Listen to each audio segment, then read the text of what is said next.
Morning children, how are you. मैं आशा करता हूं आप सभी लोग अच्छे तरीके से होंगे। मैं विमल किशोर पाठक ARP मल्लावा आप लोगों के सामने फिर हाजिर हूं एक नए वीडियो के साथ। हमारा YouTube चैनल है थोड़ी मस्ती थोड़ी पढ़ाई।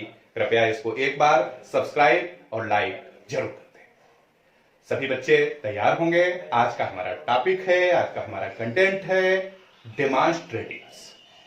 अभी तो एक नया शब्द लग रहा होगा, लेकिन इसके बारे में हम थोड़ा सा और बताना चाहेंगे। आप सभी बच्चे जान रहे होंगे दिस, दैट, दीज, दोस। समझ में आया बच्चों?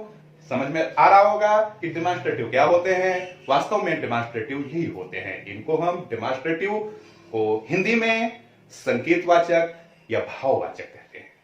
इनके अंतर्गत डेमॉन्स्ट्रेटिव दो प्रकार से प्रयोग किए जाते हैं। एक तो डेमॉन्स्ट्रेटिव प्रोनाउन के रूप में और दूसरे होते हैं डेमॉन्स्ट्रेटिव एडजेक्टिव के रूप में। आज हम बच्चों दोनों प्रकार से आप लोगों को बताएंगे कि दिस और दैट, दीज और दोज का प्रयोग हम कैसे करें कि हमारा सेंटेंस बहुत ही अच्छी प्रकार से बिना कोई त्रुटि के हम लिख सकें। इस प्रकार हमारे वीडियो को देखते रहिए। आज हम बताएंगे आपको दिस, दैट और दीज, दोज का प्रयोग। Use of this and that, use of these and those. तो देखिए, सबसे पहले हम बताते हैं ये डेमॉन्स्ट्रेटिव क्या होते हैं।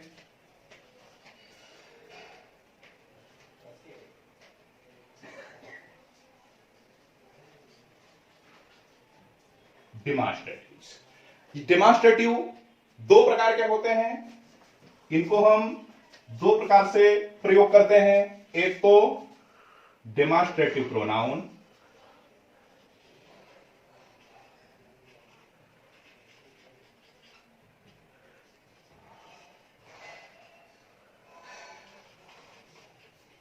डेमॉन्स्ट्रेटिव प्रोनाउंस और दूसरे डेमॉन्स्ट्रेटिव एडजेक्टिव।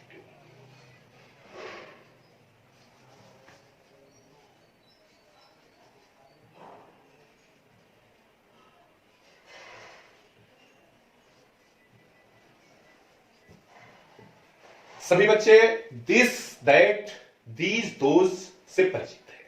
अब जान रहे हैं ये डेमॉन्स्ट्रेटिव के अंतर्गत आते हैं। तो हम आपको बता रहे हैं कि डेमॉन्स्ट्रेटिव दो प्रकार से, यानी दिस, दैट, दीज, दोज का प्रयोग दो प्रकार से किया जाता है। एक हमारा प्रकार है डेमॉन्स्ट्रेटिव प्रोनाउंस के रूप में और दूसरे प्रयोग होते हैं डेमॉन्स्ट्रेटिव एडजेक्टिव के रूप में। अब हम आपको दिस और दैट के से परिचित कराते हैं। देखिए, दिस और दैट दोनों एक ही प्रोनाउन के लिए प्रयोग किए जाते हैं, लेकिन थोड़ा सा अंतर होता है इसमें। दिस हमेशा नजदीक की वस्तुओं के लिए, यानी नियर, जो वस्तुएं अथवा ऑब्जेक्ट्स हमारे पास में होते हैं उनके लिए दिस का प्रयोग करते हैं। और जो वस्तुएं अथवा ऑब्जेक्ट या चीजें हमसे दूरी पर होती है, हमें दिखाई तो दे रही होती है लेकिन हमसे थोड़ी दूर होती हैं, उनमें दैट का प्रयोग करते हैं, जो होती हैं फार, दूर। जो वस्तुएं हमसे दूर होती हैं उनके लिए दैट का प्रयोग, और जो वस्तुएं हमारे बिल्कुल नजदीक, हमारे हाथों में, हमारे पास होती हैं, उनमें दिस का प्रयोग किया जाता है। अब देखिए, दिस और दैट दोनों सिंगुलर हैं।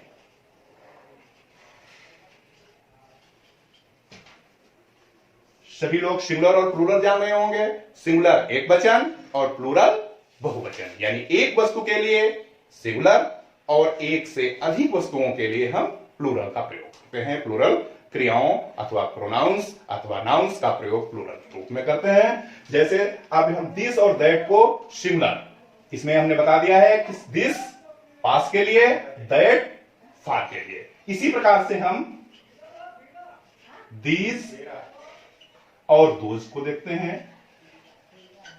दीज नियर, यानी पास के लिए, और दोज फार, दूर।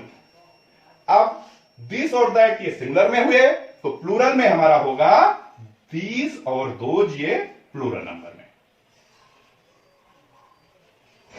यानी बहुवचन में प्रयोग करने के लिए दीज और दोज का प्रयोग करेंगे, एक वचन में प्रयोग करने के लिए दिस और दैट का प्रयोग करेंगे।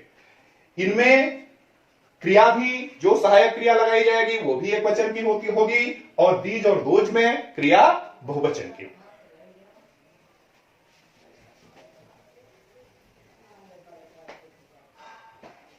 अब देखिए इसका हम यूज बता रहे हैं, use of this, that, these और दोज।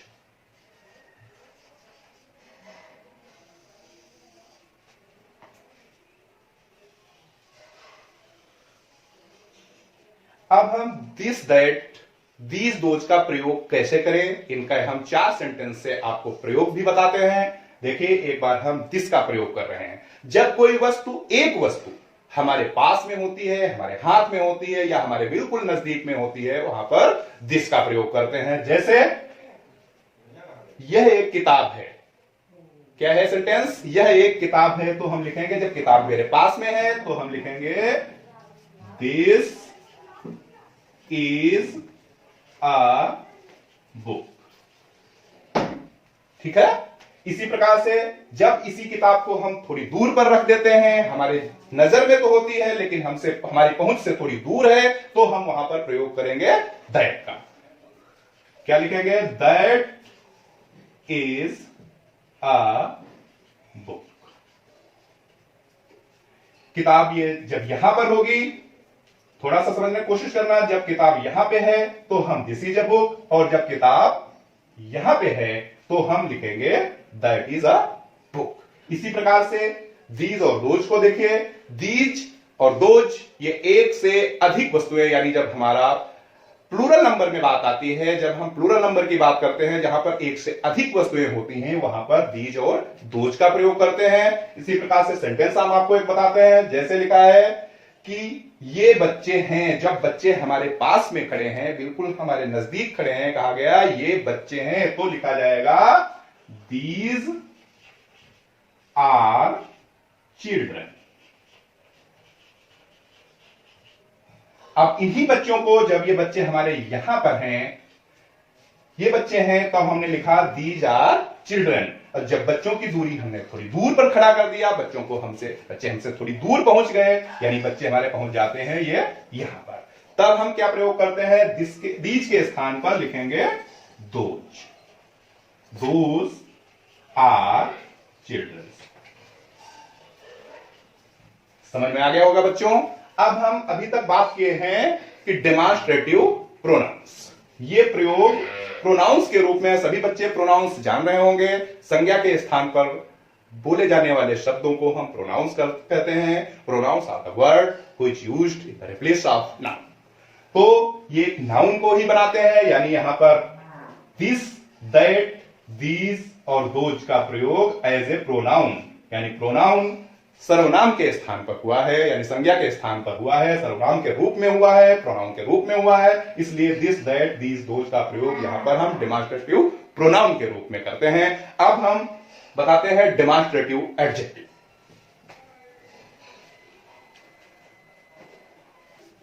डेमॉन्स्ट्रेटिव एडजेक्टिव।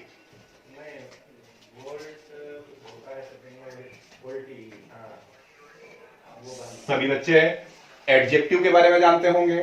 हमारे पार्ट्स ऑफ स्पीच में एडजेक्टिव आता है।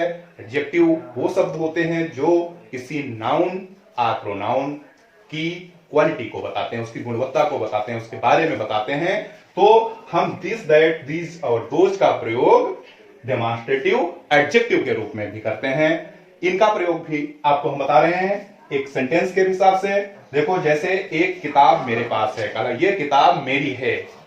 अब किताब भी मेरे पास है, उसको हम कैसे सेंटेंस में लिखेंगे, देखिए, दिस बुक इज माइन। यह किताब मेरी है। अब देखिए, इसमें बुक जो है बिल्कुल मेरे हाथ में है, मेरे पास में है, इसलिए दिस का प्रयोग किया गया है। लेकिन ये बुक को क्वालिफाई कर रहा है, मॉडिफाई कर रहा है, तो इसमें दिस एडजेक्टिव के रूप में प्रयोग हुआ है, कहा दिस बुक इज माइन। और जब किताब हमसे थोड़ी दूर है, यानी जब हम तुम्हारी किताब के लिए कहेंगे तो लिखेंगे दैट बुक इज योर्स, वो किताब तुम्हारी है। जब हम नजदीक की बात आएगी, यानी का जब हमारे नियर की बात आती है, तो हम दिस बुक इज माइन, और जब वही किताब हमसे थोड़ी दूर है या वो किताब तुम्हारी है, तब हम इंडिकेट करेंगे दैट बुक इज योर्स। यानी यहां पर बुक के साथ में दिस और दैट का जो प्रयोग हुआ है वो एडजेक्टिव के रूप में हुआ है, यानी डेमोन्स्ट्रेटिव एडजेक्टिव के रूप में हुआ है, क्योंकि यहां पर दिस स्वयं प्रोनाउन बन के नहीं आया है, यहां पर स्वयं नाउन उपस्थित है, यानी बुक स्वयं नाउन है, इसलिए ये जो दिस है ये एडजेक्टिव के रूप में प्रयोग हुआ है। इसी प्रकार से दीज और दोज का प्रयोग हम बताते हैं, जैसे दीज गर्ल्स आर हियर, ये लड़कियां यहां हैं। These girls are here. अब देखिए इसमें दीज जो है पास्ट के लिए तो प्रयोग हुआ है, लेकिन दीज स्वयं प्रोनाउन बनकर नहीं आया है, यहां पर नाउन के साथ में आया है। नाउन क्या है? गर्ल्स। गर्ल्स के साथ में जब हमारा दीज का प्रयोग हुआ तो ये प्रोनाउन डेमोन्स्ट्रेटिव प्रोनाउन नहीं रहा, डेमोन्स्ट्रेटिव एडजेक्टिव हो गया। इसी प्रकार से हम दोज के लिए बताते हैं, कहा जैसे लिखा है दोज गर्ल्स आर देयर। जब यही लड़कियां हमसे थोड़ी दूर पर हैं और उनको हम देख रहे होते हैं, यानी अब दूरी के लिए हमने बताया है, नजदीक के लिए जब हम कोई वस्तु या ऑब्जेक्ट पास में होते हैं तो दिस का प्रयोग, दिस का प्रयोग, और जब हमसे चीजें थोड़ी दूर पर होती हैं, हमसे जब हमारी पहुंच दिख तो रही होती है, हमारी पहुंच से थोड़ी दूर है, तो उनको हम दैट और दोज से प्रदर्शित करते हैं। तो इसमें लिखा दोज गर्ल्स आर देयर, वो लड़कियां वहां हैं। यहां पर भी दोज का प्रयोग प्रोनाउन के रूप में नहीं, डेमोन्स्ट्रेटिव प्रोनाउन के रूप में नहीं हुआ है, यहां पर दोज का प्रयोग डेमोन्स्ट्रेटिव एडजेक्टिव के रूप में हुआ है। तो सभी बच्चे हमारे आज के कंटेंट को समझ गए होंगे। एक बार हमारे YouTube चैनल थोड़ी मस्ती थोड़ी पढ़ाई को सब्सक्राइब और लाइक अवश्य कर दीजिएगा। हम अगले वीडियो के साथ फिर उपस्थित होंगे, तब तक के लिए